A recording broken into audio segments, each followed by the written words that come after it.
무벡스 살펴보도록 하겠습니다. 무벡스. 자, 로봇 이슈들 같은 경우에는 이제 뭐 작년, 정확하게는 재작년 말이죠. 2024년 말부터 시작해서 이거 쉽게 끝날 거 아닙니다라고 얘기를 드렸었고요. 중간 같은 경우는 이제 현대차 로봇의 그 로봇 춤추는 장면 같은 거 이런 거 보면서 이런 장면을 껴본다 그러면 당장이라도 지금 로봇줄을 사고 싶어서 아주 몸이 근질근질할 겁니다라고 하는 이런 얘기들도 전해드렸었고요. 자, 앞쪽에서 보시면 자, 이번 같은 경우는 물론 이번에도 역시 마찬가지 어김없이 초대 기업들의 로봇 이슈 몰이죠. 이것도 들어갔습니다만 심적으로 또 현재 시점에서 로봇주들을 다시 크게 튀기는 쪽에 가장 결정적인 역할을, 또 다른 결정적인 역할을 하고 있는 것은 삼성전자의 파업 이슈라는 걸 될 수가 있죠. 파업 이슈. 삼성전자만 파업을 하는 게 아니라 지금 뭐 너도 나도 지금 웬만한 기업들 다 파업하게 생겼습니다. 여러분들도 뉴스 보는 것처럼 현대차도 성과급 파업에다가 현대중공업도 성과급 이슈가 들고 나오고 있고, 삼반에 이미 파업 들어갔고요. 삼성물산도 파업한다 그러고 있고, 심지어는 저쪽에 판교에 카카오도 파업을 한다고 얘기를 하고 있습니다. 그러니까 뭐 웬만큼 돈 버는 회사들 같은 경우는 이제 너도 나도 다 성과급을 요구하게 생겼어요. 뭐 앞쪽에서 그래서 분위기 얘기 들었었죠. 당장 이렇게 되면 이제 로봇에 대한 관심들, 로봇 투입이 당겨질 수밖에 없다 이겁니다. 자, 이런 부분들이 있기 때문에 또 현대차 노조 같은 데서는 로봇을 생산 현장에 투입할 것 같으면 노조의 동의를 얻어야 된다라고 하는 이따위 요구를 가지고 또 파업을 하겠다라고 얘기 들고 있어요. 자, 지금 로봇 이슈로 날아가고 있는 저 현대차 노조는 로봇을 생산 현장에 투입할 것 같으면 우리 노조 허락을 받아라 이따위 소리를 한다. 이거 되겠습니까? 이건 뭐 이렇게 된다 그러면 로봇 스마트 팩토리 쪽에 가속이 붙을 수밖에 없어요. 자, 이제 분위기가 이렇게 들어가니까 스마트 팩토리 로봇의 실제 산업 현장 투입 속도가 더 빨라진다라고 초점을 놓고 본다라고 하면 관심을 둘 수 있는 종목이 두 개가 있는데요. 그 두 개 중에 하나는 이미 나갔습니다. 조금 전에 천재 리더님이 분석을 해주셨어요. 두산 로보틱스. 자, 네, 두산 로보틱스, 이제 저 같은 경우는 이제 두산 로보틱스 대신에 이 현대 무벡스를 선택을 한 거는, 자, 이 두산 로보틱스는 앞쪽에도 지금 분석이 잠깐 나왔습니다만 얘는 실적이 나오는 회사가 아니죠. 그러니까 요게 차이가, 이런 차이가 있다는 얘기예요. 그렇죠? 이게 전형적인 선택, 취향의 차이가 되는 겁니다. 그러니까 두산 로보틱스는 실적이 나오는 회사가 아니거든요. 근데 로봇 모멘텀은 더 세게 받는 회사가 되죠. 신고가 들어가고 지금 상한가 들어가고 있습니다. 또 다음으로 지금 오늘 상한가 분석 시간에 또 등장하게 될지도 모르겠어요. 자, 그래서 두산 로보틱스 이렇게 강력하게 뚫고 내려가는 거, 이거 우리 천재 리더님의 선택이 될 테고요. 그 다음에 제 선택 같은 경우는 실적이 좀 더 나오고, 그렇죠? 둘 중에서 안정적으로 움직여갈 수 있는 종목에 대한 선택이 되는 거죠. 그래서 현대 무벡스, 그러니까 실적 계속해서 스마트 팩토리 쪽으로 아주 폭발적인 거는 나오지는 않아요. 그러나 이 정도 되는 종목이라 그러면 요 종목과 또 함께 역시 마찬가지로 또 실적이 나오는 기업의 선택이 또 하나가 있죠. 실적이 나오는 기업, 로봇 관련주 중에서 실적이 나오는 기업의 선택, SPG 역시 마찬가지 대상 중에 하나에 들어갔었고요. 근데 SPG 같은 경우는 이전 조정폭 자체가, 이전의 상승폭 자체가 굉장히 크고요. 조정폭이 조금 낮아요. 그러니까 현재 추이 자체가 조금 불투명한 흐름을 보기 때문에 얘도 빼고 그렇게 해서 나온 게 현대 무벡스. 당연히 쭉 올라 들어가고 있죠. 자, 그래서 지금 쭉 홀딩하고 있습니다. 자, 요런 종목들 같은 케이스 같은 경우에 이제 다루는 방법을 간단하게 이제 추가로 여러분들에게 설명을 드리면서 대체를 하려고 하는데요. 이건 흐름 자체로는 볼 게 없어요. 이거 전고점 넘어간다라는 걸, 당연히 전고점을 넘어간다라는 걸 목표로 잡아야 되는 거고요. 두 가지 포인트를 여러분들한테 짚어드리도록 하겠습니다. 자, 일단은 실적은 우선 확실하게 나오고 있죠. 그러면 이제 실적이 나오더라도 사실 밸류션은 굉장히 비싸요. 그러나 다른 여타 로봇주들하고 비교되면 여타 로봇주들은 보이지 않는 실적이라는 부분들이 뒷받침이 되는 종목이기 때문에 밑에서 계속해서 이제 버티고 들어가는 이런 흐름들을 가지고 도는 거고요. 그러니까 천천히 이렇게 들어올려지는 추세형 종목이죠. 추세형 종목의 경우에는요, 추세 상승형 종목은 저 앞쪽에 전력 설비주들 같은 경우도 마찬가지였는데, 예전에 효성중공업 같은 종목 보면 효성중공업이 200% 넘게 직선 상승을 하는 동안에 변동성 시세가 나왔냐라고 하면 없어요. 지금 보시는 것처럼 눈에 띄는 변동성 시세 하나도 없이 지금 이렇게 올라 들어가는 거거든요. 가장 크게 이렇게 올라가는 이 현대중공업의 시세, 효성중공업의 시세에서 제일 눈에 띄는 시세가, 자, 이게 지금 두 개밖에 안 보이죠. 11.82%, 요즘 돌아가는 걸 11%가 올린 겁니까? LG전자 뭐 이런 데서 두산 로보틱스가 상한가 가는데 11%랬죠? 요런 게 이게 지금 제일 크게 움직인 겁니다. 그런 거 없이 지금 계속 이렇게 올라 들어가고 있죠. 이렇게 특이한 변동성이 없이 계속 올라 들어가서 이게 지금 50만원에서 250만원까지 5배가 올라갑니다. 5배가 올라드는데 이 10%짜리 같은 경우 없어요. 그러니까 오히려 지금 가장 크게 올라온 갭으로 나가지고 이렇게 뜬 상태에서 20% 기록한 날은 눌려버리죠. 반대로 지금 이렇게 눌려버리는 시세를 나타내고 있고요. 그래서 이렇게 추세형으로 달리는 종목들 같은 경우는 위쪽 변동형을 보는 게 아닙니다. 밑에 쪽 라인만 보시면 돼요. 그러니까 저가 쪽 라인만 유지를 시키고 위쪽으로는 꼬리를 달든지 음봉이 나오든지 말든지 저점이 유지가 되면 그냥 내리 홀딩하고 가버리는 겁니다. 저점 추세가 유지가 되고 있다라고 하면 위쪽 시세는 신경 쓸 필요도 없이 그냥 내리 그냥 저점만 보고 홀딩을 해버리는 거고요. 이제 여러분들이 이제 단타형으로 들어간다라고 하면 저 반대로 가는 거가 반대입니다. 정반대 접근해요. 아래쪽은 신경 쓸 필요가 없고요. 위쪽 방향으로 거리가 늘면서 변동성이 증가를 하는 이런 케이스를 들어갈 때 잡고 들어가는 거죠. 이렇게 위쪽에 이 사실상 벽은 이거죠. 이런 벽을 뚫고 올라 들어가면서 거래 급증하고 있죠. 자, 아래 살펴보십시오. 화성중공업 거래량이 늘면서 위쪽 벽 뚫고 돌파해서 들어가는 거잖아요. 이거 요렇게 들어가는 라인을 잡고 들어가는 이렇게 잡고 들어가는 케이스로 간다라는 얘기가 되는 겁니다. 그러니까 두산 로보틱스 같은 경우도 다시 되돌려서 이 그림 살펴보게 되면 SPG 같은 경우는 지금 거기에 해당이 안 되죠. 그래서 거래가 지금 급격하게 지금 지금 아직 1시간도 안 됐습니다. 이런 식으로요. 저 앞쪽에서도 보시면 이렇게 거래가 늘면서 위로 돌파해서 들어가는 거 위치 보이시죠? 자, 앞쪽에 살펴보면 이렇게요. 위로 뚫고 들어가면서 거래가 급증하는 형태로 들어가죠. 이게 이제 단타형으로 들어간다 그러면 이렇게 들어가면서 위쪽을 보시는 겁니다. 그래서 위에서 꼬리 달고 떨어지는 거 이거 중요하죠.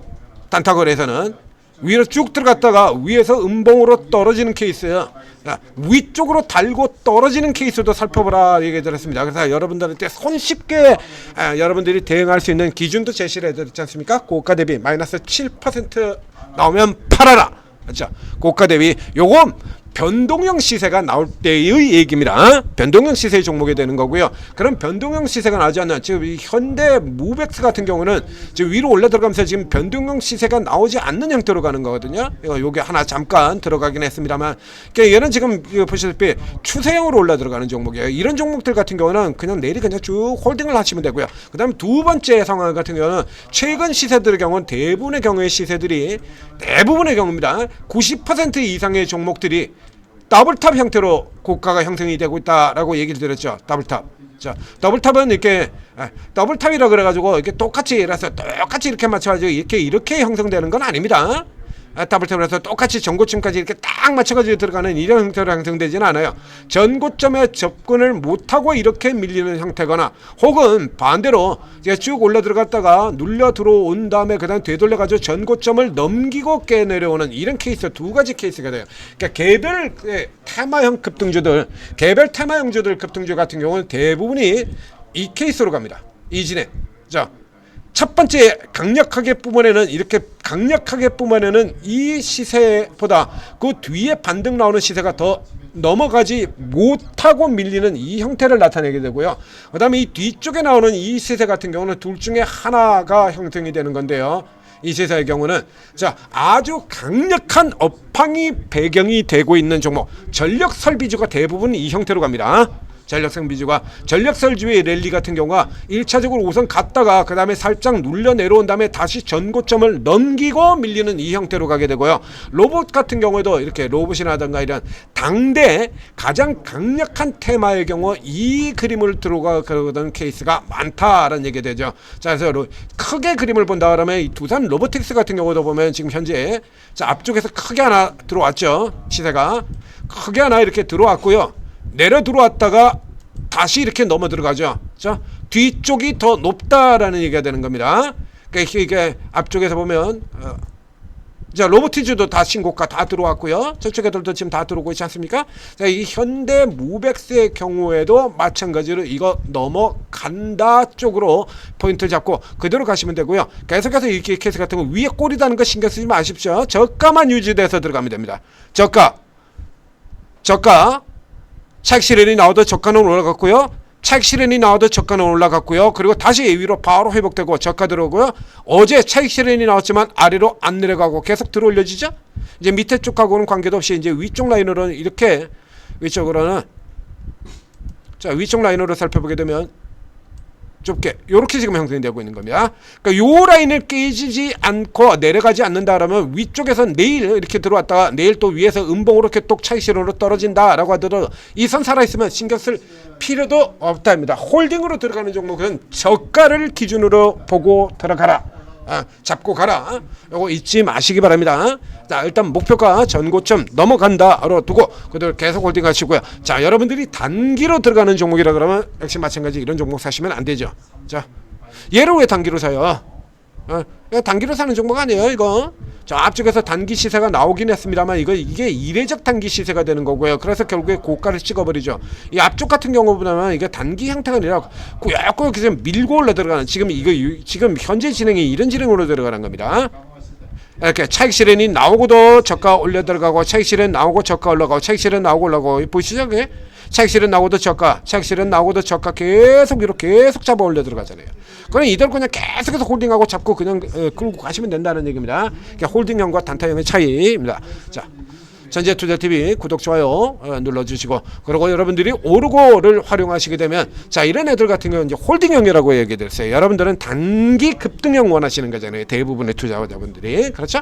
그러면 이제 단기 급등형 같은 경우는 지금 화면을 보셨다시피 앞서 코스모 로보틱스 같은 경우도 잡아서 큰 수익 내드렸지 않습니까? 여기도 지금 단기 유형으로는 이런 종목들이 있잖아요. 앞에 얘기 드는 거 로보스타 같은 종목들 이런 거죠. 이런 케이스. 이런 케이스. 이런 게 전형적인 단기 슈팅형 아닙니까? 이게. 그리고 이 아래쪽으로도 지금 많습니다. 코스모 로보틱스 같은 경우 요거 장중 리딩해서 제가 요거 지금 오늘 같은 장세라 그러면 낙폭 줄이고 들어올 가능성 적어도 크게 반은 되돌려 들어올 가능성이 있습니다라고 조금 전에 실시간 리딩으로 이거 제가 설명을 드렸거든요. 로봇이 이렇게 가고 있는데 이건 차익 실현이 나갔다 로봇이 이렇게 올라들었다 그러면 이건 당연히 꼬리 잡고 돌리는 거거든요. 이거 이런 거 이런 같은 경우는 장중 저점에서 또 잡고 저점으로만 잡는다고 해도 이거 지금 코스모 로보틱스의 경우에 장중 저점 떨어졌던 이 저점에서만 잡는다고 하더라도 이게 저점 대비 얼마 퍼센트 나오냐 그러면 이게 지금 10% 넘게 돌았습니다. 가볍게 이렇게 짧게 이렇게 단타 이렇게 끊어먹기만 나가도 이거 짭짤하지 않습니까? 이런 게 가능하다라는 얘기가 되는 거죠. 이거. 그래서 이런 변동성형 상향 변동성이 증가하는 단타는 이런 거 가지고 들어가셔야 되는 거예요. 그러니까 종류가 다르다는 얘기입니다. 여기 나오는 이 SPG 홀딩형이고요. 현대모비스 홀딩형이고요. 여긴 단기형이고요. 그래서 그 성향에 맞춰가지고 종목을 선택을 해서 들어가셔야 돼요. 전문가도 마찬가지죠. 단타형 전문가가 있고 그리고 중장기형 전문가도 있습니다. 여러분들이 중장기 성향을 가지고 있는데 예를 들면 평상시에 시세 확인도 잘 할 수가 없고 장이 열리는 시간에 나 바빠가지고 일하느라고 쳐다볼 수도 없다. 혹은 밤중에 늦게까지 내가 술집을 해가지고 밤에 뭐 새벽에 어젯밤에도 새벽에 그래가지고 뭐 5시까지 마치려고 그랬는데 마지막에 들어온 손님이 늦게까지 술을 마시다 나가는 바람에 어젯밤에 6시에 끝났다. 피곤해 죽겠습니다. 못 보죠. 못 보죠. 피곤해 죽겠어 가지고 못 보는 사람이 지금 상한가 들어갔다 내려갔다 천일고속 동양고속 이런 종목들 가지고 있으면 이제 올라갈 때는 좋은데 팔 때 언제 팔아? 이건 뭐 미리 대놓고 파는 수밖에 없거든요. 모르죠. 그래서 여기서 상한가 들어가 가지고 더 갈 줄 알았는데 오늘 뭐 폴레드 같은 종목들이 이제 상한가가 들어갔습니다만 여기 이런 종목들 같은 경우 앞서서 신규 상장주의 IM바이오로직스 같은 종목들 보게 되면 이게 그 상장 첫날 같은 경우에 따따블 상한가 이렇게 나왔다는 얘기입니다. 이거 얘도 따따블 상한가 나왔어요. 그래서 더 갈 줄 알았더니 장사 끝나고 일어나가지고 보니까 불사 이게 뭡니까? 이렇게 돼버렸을 때는 거죠. 이런 종목들은 이게 예를 들면 이게 중장기 투자자들 같은 경우는 들어가서 선택할 게 아니고 이것도 케이스가 틀린 겁니다. 그렇기 때문에 여러분들이 일단 오르고 앱을 다운로드 한 다음에 쭉 입장을 하셔가지고 전문가가 단타를 치는 전문가냐 중장기로 가는 전문가냐 스윙 전문가냐 이런 것들을 살펴보셔야 됩니다. 그렇게 들어가셔서 아셔야 그 스타일에 맞는 전문가로 가셔야 그 스타일에 맞는 종목들이 나오는 거예요. 자, 이거 장중 급등주 오늘 상한가 먹을 종목들 이런 거를 집중적으로 투자를 하는 전문가가 SK텔레콤 같은 종목들 지금 하고 있겠냐고. KT 뭐 이런 거 안 하죠. 그런 거 안 합니다. 안 하잖아요. 그런 거 뭐하러 해요 그런 걸. 저런 거는 이제 길게 홀딩하고 들어가는 전문가들이 다 다루는 종목이지. 단타 치는 전문가 들어가는 거 아니잖아요. 그래서 이제 똑같은 종목을 들어간다고 하더라도 제가 들어가는 라인하고 우리 천재 같은 종목 들어갈 때도 제가 들어가는 라인하고 우리 천재 리더님이 들어가는 라인이 조금 다르죠. 그렇죠? 이런 거 잘 활용하시면 여러분들이 장세가 어떤 장세로 들어가건 나만 빼놓고 다 돈 버는 것 같아 이런 일은 생기지 않는 겁니다. 자, 오르고 도움 받으시고 성공 투자하시기 바랍니다. 천재투자TV 구독 좋아요 잊지 마시고요.